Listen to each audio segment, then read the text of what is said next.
Welcome to Pratap classes. दोस्तों, Pratap classes के YouTube channel पर आपका स्वागत है। तो आज है 4 मई 2024 और 4 मई 2024 के जितने भी इंडिया और वर्ल्ड के जो करंट अफेयर्स के क्वेश्चन बनते हैं, आज उनका अपने डिस्कशन करेंगे। पूरा वीडियो ध्यान से देखना और लास्ट में आपसे क्वेश्चन पूछूंगा जिनके जवाब आपको कमेंट बॉक्स में देना होगा। आज अपने पढ़ेंगे भारत BWF विश्व जूनियर चैंपियनशिप की मेजबानी करेगा। भारतीय महिला को 2024 ट्वीटली गोल्ड अवार्ड से सम्मानित किया जाएगा और आधिकारिक तौर पर भारत के 84वें ग्रैंड मास्टर का खिताब किसने जीता है, इनकी आज हम चर्चा करेंगे पूरे लेटेस्ट न्यूज के साथ में। डेली आपको सुबह मेरी ये करंट अफेयर्स की क्लास आपको मिलती है। तो सभी साथी एक बार वीडियो को लाइक शेयर करेंगे और जो साथी हमारे इस चैनल पर नहीं है तो जरूर आप चैनल को सब्सक्राइब करें और इसके पास वाले बेल आइकन का घंटा दबाएं ताकि हम जैसे वीडियो अपलोड करें उसका नोटिफिकेशन आप तक पहुंच जाएगा। तो सभी साथियों को गुड मॉर्निंग। सबसे पहले हम कल के क्वेश्चनों को रिवाइज कर लेते हैं। देखिए, भारत ने DRDO द्वारा विकसित पनडुब्बी रोधी मिसाइल का सफल परीक्षण कहाँ किया? उड़ीसा में। अप्रैल 2024 में GST राजस्व संग्रह कितने लाख करोड़ रुपए तक पहुंच चुका है? तो 2.10 लाख करोड़। भारत 20 से 30 मई 2024 तक किस राज्य में 46वीं अंटार्कटिक संधि सलाहकार बैठक की मेजबानी करेगा? तो केरल के कोच्चि शहर में। उपराष्ट्रपति जगदीप धनखड़ ने कॉरपोरेट सामाजिक उत्तरदायित्व के क्षेत्र में उत्कृष्ट योगदान के लिए किसे सम्मानित किया गया? तो ये किया है डॉक्टर बीना मोदी को। भारतीय सेना और पुनीत बालन समूह ने किस शहर में देश के पहले संविधान पार्क का उद्घाटन किया? पुणे में। टाइम्स की वैश्विक एडटेक रैंकिंग 2024 में सबसे टॉप स्थान पे है इमेरिट्स। कौन सा देश चंद्रमा की एक गोल यात्रा पर चांग E6 लूनर जांच शुरू करने के लिए तैयार है? तो वो है चीन। किस देश के वैज्ञानिकों ने नए मध्यम आकार के शाकाहारी डायनासोर चाकीसोर्स नेकुल की खोज की? तो ये की है अर्जेंटीना के वैज्ञानिकों ने। ये थे कल के क्वेश्चनों का रिवाइज हमने कर लिया। टेस्ट वगैरह आपको लगातार मिल रहे हैं। इसके अलावा आज PDF लगभग तैयार हो जाएगी। PDF भी आपको हो सकता है आज मिल जाएगी, वरना कल संडे है, कल संडे के दिन आपको मिल जाएगी। तो ये पूरे अप्रैल महीने की टेस्ट आपको मिल गया, क्लास आपको पूरे अप्रैल महीने की मिल गई और PDF हो सकता है आज आपको मिल जाए, शाम तक आपको मिल जाएगी। तो ये आप वार्षिक करंट की टेस्ट सीरीज आप ले सकते हो। पूरे एक साल का करंट आपको यहाँ पे मिलता रहेगा। स्टार्ट करें आज की क्लास। पहला क्वेश्चन देखो, हाल ही में विश्व प्रेस स्वतंत्रता दिवस 2024 कब बनाया गया है? हाल ही में विश्व प्रेस स्वतंत्रता दिवस 2024 कब बनाया गया? तो ये अभी हाल ही में बनाया गया है 3 मई को, यानी कि कल 3 मई थी और 3 मई को 31वां कौन सा है? 31वां विश्व प्रेस स्वतंत्रता दिवस बनाया गया है। कब बनाया गया? ये 3 मई 2024 को। तो इसका उत्तर हो जाएगा ऑप्शन नंबर 1। तो 3 मई को 31वां विश्व प्रेस स्वतंत्रता दिवस मनाया गया है और इस वर्ष विश्व प्रेस स्वतंत्रता दिवस 2024 का विषय ध्यान रखना, a press for the planet, journalism in the face of the environmental crisis. ये अब की बार इसका मुख्य विषय या थीम रही है, a press for the planet, journalism in the face of the environmental crisis. ये थीम आपको अब की बार है याद रखनी है और अब की बार 31वां विश्व प्रेस स्वतंत्रता दिवस से मनाया गया है। भारत का कौन सा शहर अगले साल BWF विश्व जूनियर चैंपियनशिप की मेजबानी करेगा? यानी कि बैडमिंटन है विश्व कप की मेजबानी करेगा, तो वो करेगा भारत का गुवाहाटी शहर। गुवाहाटी कहाँ पर है? असम की राजधानी है गुवाहाटी, असम की राजधानी है। राजधानी नहीं है, ये असम का एक शहर है, ध्यान रखना। राजधानी तो असम की कौन सी है? दिसपुर है, ध्यान रखना, दिसपुर राजधानी है। लेकिन असम का एक शहर है गुवाहाटी, तो वहां पर है क्या होगा? अगले साल BWF है विश्व जूनियर चैंपियनशिप की ये मेजबानी करेगा। तो लगभग पिछली बार है भारत का जो पुणे शहर है ना, उसने मेजबानी की थी और अब की बार गुवाहाटी को मेजबानी मिली है।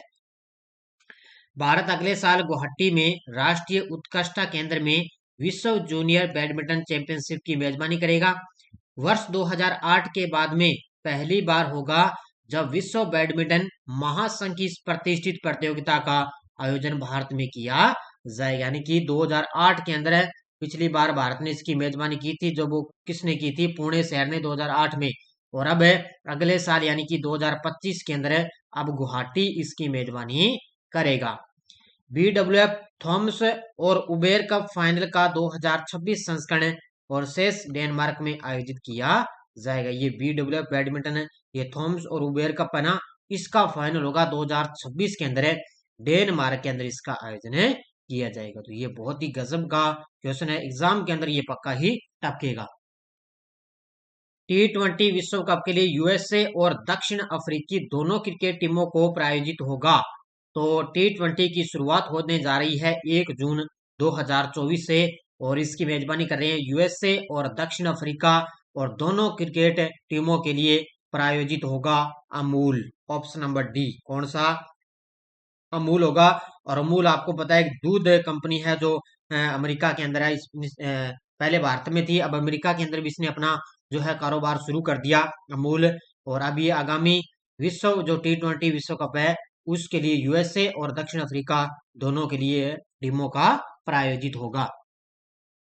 तो भारतीय दुग्ध उत्पाद निर्माता अमूल जून में T20 विश्व कप के दौरान अमेरिका और दक्षिण अफ्रीका टीम का ये प्रायोजक होगा। अमेरिका 1 जून से हो रहे टूर्नामेंट में सह मेजबान के तौर पर इसका पदार्पण करेगा। अमूल पहले भी नीदरलैंड, दक्षिण अफ्रीका और अफगानिस्तान का प्रायोजक रह चुका है। तो ये अमूल जो है ना दुग्ध निर्माता है अमूल, इससे पहले ये नीदरलैंड है, दक्षिण अफ्रीका है, अफगानिस्तान है, इनका प्रायोजक रह चुका है। लेकिन अब की बार है अमेरिका और दक्षिण अफ्रीका के ये प्रायोजक रहेगा। अगला क्वेश्चन देखो, पहले गल्फ यूथ गेम्स 2024 में पदक तालिका में शीर्ष स्थान किसने हासिल किया है? पहले गल्फ यूथ गेम्स 2024 के अंदर पदक तालिका में सबसे टॉप स्थान हासिल किया है यूएई ने। किसने? यूएई ने। इसके अंदर यूएई ने टोटल 296 पदक जीते हैं। टोटल है 296 पदक के साथ यूएई पहले गल्फ यूथ गेम्स 2024 के अंदर सबसे टॉप पर रही है। कितने पदक जीते? 296। तो ये 16 अप्रैल से लेकर 2 मई 2024 तक संयुक्त अरब अमीरात में पहली बार गल्फ यूथ गेम्स 2024 से आयोजित हुए थे। 16 अप्रैल से इनकी स्टार्ट हुई थी और 2 मई तक ये खेल चले। कहाँ पर है? संयुक्त अरब अमीरात में पहली बार इनका आयोजन किया गया। और इसके अंदर यूएई सबसे टॉप पर रहा, 296 उत्कृष्ट संख्या के साथ में ये सबसे ज्यादा पदक जीते, जिसके अंदर 96 स्वर्ण, 103 रजत और 97 कांस्य पदक इसके अंदर शामिल है। तो इतनी चीज आपको याद रखनी है, टोटल पदक याद रखना 296। किस भारतीय महिला को 2024 ट्विटली गोल्ड अवार्ड से सम्मानित किया गया है? तो किस भारतीय महिला को 2024 का विहटली गोल्ड अवार्ड से सम्मानित किया गया? तो ये किया गया है पूर्णिमा देवी बर्मन को। ये है असम की। कहाँ की है? असम की रहने वाली है। ये तस्वीर में आप देख सकते हो, ये देखो ये है पूर्णिमा देवी बर्मन है, असम की रहने वाली। और इनको अब की बार है 2024 का विहटली गोल्ड अवार्ड से इनको सम्मानित किया गया है। रखना कहाँ की? असम की। यह है असम की वन्य जीव वैज्ञानिक डॉक्टर पूर्णिमा देवी बर्मन को दूसरी बार विहटली गोल्ड पुरस्कार, जिसे ग्रीन ऑस्कर भी कहा जाता है। तो इस अवार्ड को ध्यान रखना, ग्रीन ऑस्कर अवार्ड भी कहा जाता है। उन्हें लुप्त प्राय पक्षी ग्रेटर एडुटेंट स्टार्क, जिसे असमीय भाषा में हरगिला कहा जाता है, इसके संरक्षण और उसके आर्द्र भूमि आवास के संरक्षण प्रयास के लिए इनको सम्मानित किया गया है। यानी कि वन्य जीव के क्षेत्र से रिलेटेड इनको ये अवार्ड दिया गया। तो इस अवार्ड को क्या बोलते हैं? ग्रीन ऑस्कर इनको बोलते हैं। तो असम की ये रहने वाली है डॉक्टर पूर्णिमा देवी बर्मन। अंडानी ग्रीन एनर्जी को 750 मेगावाट सौर परियोजना के लिए कितने अंतर्राष्ट्रीय बैंकों से 40 करोड़ डॉलर का फंड मिला है? अंडानी ग्रीन एनर्जी को 750 मेगावाट सौर परियोजनाओं के लिए कितने अंतर्राष्ट्रीय बैंकों से 40 करोड़ रुपए का फंड मिला? तो ये मिला है 5 अंतर्राष्ट्रीय बैंकों से। अब आपको पता है राजस्थान के अंदर भी अंडानी ग्रीन है वो सौर ऊर्जा परियोजना स्टार्ट करने जा रहा है। इसके अलावा गुजरात में भी स्टार्ट करने जा रहा है।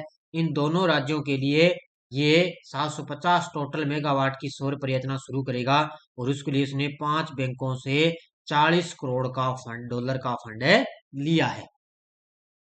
तो अंडानी ग्रुप की company Adani green energy limited AGEL ने राजस्थान और गुजरात में अपनी 750 मेगावाट सौर परियोजनाओं के लिए 5 प्रमुख अंतर्राष्ट्रीय बैंकों के संघ से सफलतापूर्वक 400 मिलियन अमेरिकी डॉलर का फंड प्राप्त किया है, यानी कि 40 मिलियन या 40 अमेरिकी डॉलर या 400 मिलियन अमेरिकी डॉलर का फंड लिया। वित्त पोषण इन परियोजनाओं के निर्माण का समर्थन करेगा और नवंबर 2024 से यहाँ पर ये इसकी चालू होने की उम्मीद है, यानी कि जो ये प्रोजेक्ट है ना सौर परियोजना है, इसके लिए नवंबर 2024 से स्टार्ट होने की उम्मीद है। अब देखो 5 बैंक कौन कौन से हैं। एक तो है सहकारी राबो बैंक यूए, एक है DBS बैंक लिमिटेड, एक है इंटेसा सानपलाव SPA और एक है MUFG बैंक लिमिटेड और एक है सुमितोमो मित्सुई बैंकिंग कॉर्पोरेशन। ये 5 बैंक शामिल है जिन्होंने 400 मिलियन अमेरिकी डॉलर का फंड दिया है।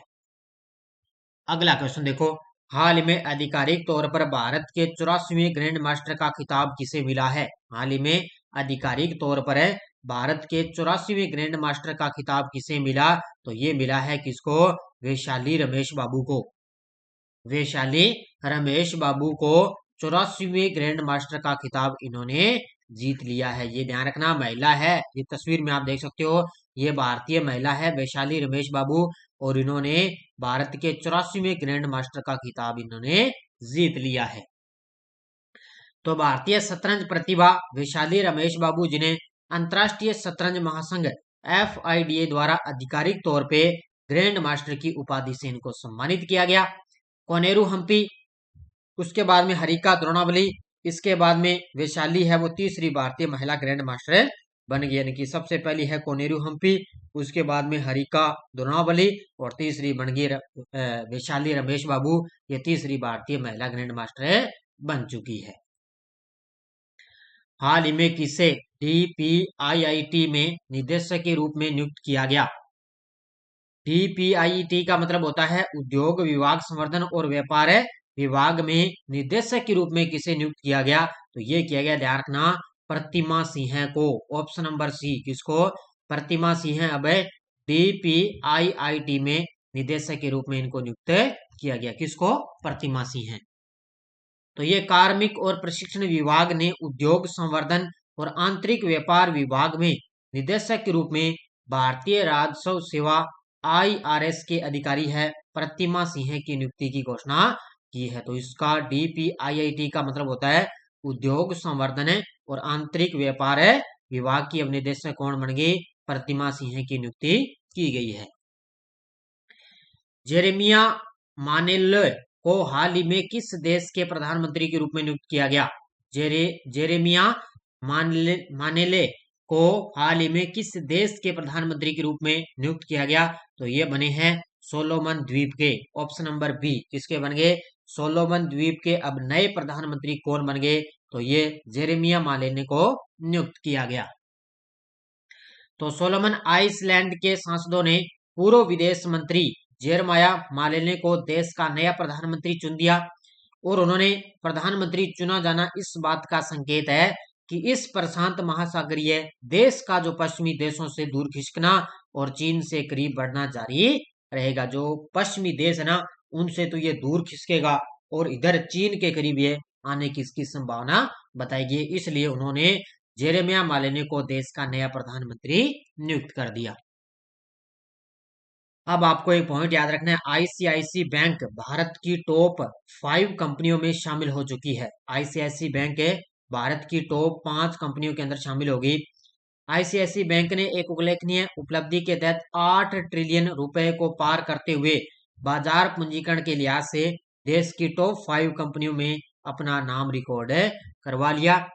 निजी ऋणदाता के शेयरों में 5% से अधिक की वृद्धि हुई है। तो शेयर बाजार के अंदर लगभग आपको पता है किसी का उछाल आ जाता है, किसी की कंपनियों में गिरावट आ जाती है। तो अब की बार ये ICICI बैंक है, उसके अंदर शेयर बाजार में 5% की वृद्धि हुई है और ये इसके साथ ही वो टॉप 5 के अंदर शामिल हो गई।